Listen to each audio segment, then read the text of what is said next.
પાટણ જિલ્લાના રાધનપુર ખાતે આવેલા કચ્છ વાગડ લોહાણા મહાજનવાડી ખાતે બ્લડ ડોનેશન કેમ્પનું આયોજન કરાયું હતું। રાધનપુર ખાતે જાયન્ટ સદભાવના ગ્રુપ દ્વારા આ પ્રસંગે સાથી સંસ્થાઓ દ્વારા પણ સહયોગ મળ્યો હતો, જેમાં રામ સેવા સમિતિ, રાધનપુર ભારત વિકાસ પરિષદ, રાધનપુર લાલબાગ યુવક મંડળ, રાધનપુર સુરભી ગૌશાળા, રાધનપુર રોટરી ક્લબ, રાધનપુર ગાયત્રી પરિવાર રાધનપુર દ્વારા બ્લડ કેમ્પની અંદર બ્લડ ડોનેટ કરી સેવાકીય પ્રવૃત્તિ કરી હતી। આ પ્રસંગે બ્લડ ડોનેશન કરનાર તમામ લોકોને ગાયત્રી પરિવાર રાધનપુર દ્વારા ગિફ્ટ આપવામાં આવી હતી। આ પ્રસંગે મોટી સંખ્યામાં રાધનપુરના સેવાભાવી લોકો ઉપસ્થિત રહ્યા હતા, જેમાં નીતિનભાઈ પી કક્કડ પ્રમુખ અને મંત્રી, વિક્રમભાઈ ભોજક તથા લાલાભાઈ લાટી અને પપ્પુભાઈ માનસી, વિજયભાઈ વંજાની અને ભરતભાઈ પી સોની, બિપિનભાઈ ઠક્કર, ચંદ્રકાંતભાઈ ઠક્કર, સુરેશભાઈ પ્રજાપતિ, દીપકભાઈ ખમાર, ધીરુભાઈ ઇલેક્ટ્રોનિક્સ, હર્ષદભાઈ ઠક્કર અને હરેશભાઈ સહિતના મહાનુભાવોની ઉપસ્થિતિમાં સરસ મજાના બ્લડ ડોનેશન કેમ્પનું આયોજન કરવામાં આવ્યું હતું, જેમાં 100 બોટલોનો ટાર્ગેટ હતો, જે પૂરો થશે તેવી આશા રાખી કેમ્પનું આયોજન કરાયું હતું અને મોટી સંખ્યામાં લોકો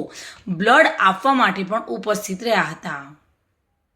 આજ રોજ તારીખ 17/3/2024ના રોજ રક્તદાન શિબિરનું આયોજન કરેલ છે।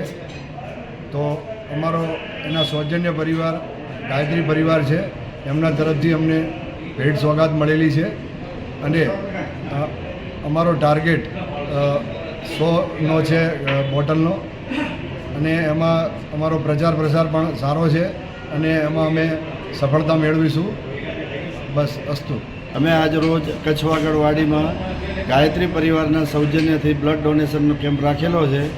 અત્યારે અમને સારો રિસ્પોન્સ મળ્યો છે। 20થી 25 બોટલો અત્યારે એકત્ર થઈ ગઈ છે અને અમારો ટોટલ ટાર્ગેટ 100થી 150 બોટલનો છે। અમને આશા છે કે અમે અમારો ટાર્ગેટ પૂર્ણ કરીશું। વસંત કડિયા સાથે bureau report, today Gujarati news.